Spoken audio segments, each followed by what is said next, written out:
لە ڕێگای خولێکی فۆتۆگرافیەوە ئەم گەنجانە ڕادەهێنرێن تا ببنە فۆتۆگرافەرێکی بەتوانە بۆ ئەوەی لایندەدا وەک پیشەیەک بژێوی ژیانی پێدەستەبەر بکەن. ئەمەش پرۆژەیەکی ڕێکخراوی منداڵپارێزی کوردستان و لێنز ئۆنلایڤی ئەمریکیە کە لە کەمپی پەنابەرانی باریکە بۆ زیاتر لە 40 گەنجی ڕۆژاوای کوردستان کراوەتەوە. ئێمە ئێستێک گەنجمان وەرگرتووە ئەم هەفتەیە لە ترینینان لە کۆرسەکەیان دوایەوە بە شێوەیەکی ئۆنلاین گەنجەکانی تریش ئەخینەوە ناو خولەکە و هەر هەمویان وەرەگرین. ئەمانج لە ڕێکخراوی منداڵپارێز دەستگەزنی گەنجانە بۆ دامی گەنجانە پەرەپێدان بە تواناکانیانە.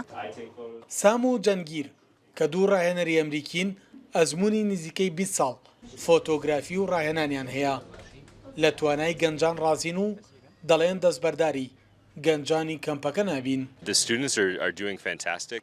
تەلەبەکان بەعام دڵیان زۆر خۆشە چونکە هەنێکیان خبرەیەکی زۆر کەمیان هەیە لە ڕسمگرتن بۆی ئەمڕۆ توان بەم بخوان بۆ ڕسمگرتن و لەگەڵەوەشە تەلەبەکان زۆر ئیشتراگەکەن و لەگەڵەوەی کە بە لوغەکەی خۆیان قساکەن بە لوغەی ئینگلیزی هەنێکیشان قساکەن لەبەرەوەی کردووە کە ژنگەیەکی زۆر خۆش دروستکە بۆ چ مامۆستاکان و چ تەلەبەکان. یەکی لەو شتانەی کە ئەمە کە زۆر حەزەکات یارمەتیم تەلەبانە بە ئەوەیە کە توانێت بناغەیەکی زۆر چاک بۆم تەلەبانە دروست کات و بتوانێت جیلێک دروست کە هەمویان شارەزایەک و لێهاتوویەکی باشیان هەبێت لە ڕووی ڕسمگرتنەوە.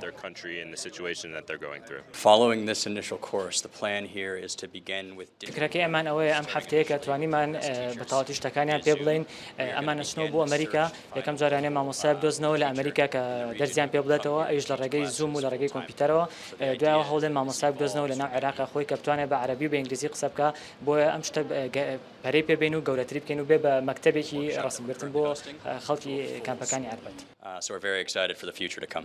گەنجانی بەشدار بوو دەڵێن لە ڕێگای ئەم خولەوە دەتوانین پرۆژە ئابوووریەکانمان لایندەدا بەگەڕ بخەین. طبعا كتير محتاجة لمهارة التصوير وكتير بحبها. بێگومان زۆر پێویستم بە توانای وێنەگرتن هەیە زۆریشم خۆشەوێت و بێگومان پێویستم بەم توانایە هەیە تا بە ژیانی ڕۆژانەمدا هاوکارم بێت. تۆماری ساتەخۆشەکانی ژیانم بە شێوەیەکی شیرین بۆ بکات.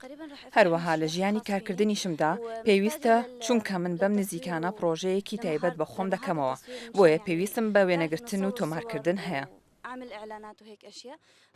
ڕێکخراوی منداڵپارێزی کوردستان لە نێو کەمپی باریکە لە عەربەت جیاواز لەوەی لە ڕێگای خولێکەوە خەونی دەیان گەنجی لە بواری فۆتۆگرافیدا بەدیهێناوە ڕاهێنانیش بە زیاتر لە 40 گەنج دەکا تا لایندەدا بە پیشەی فۆتۆگرافی بنیادێکی ئابووری بۆ خۆیان بنیاد بنێن.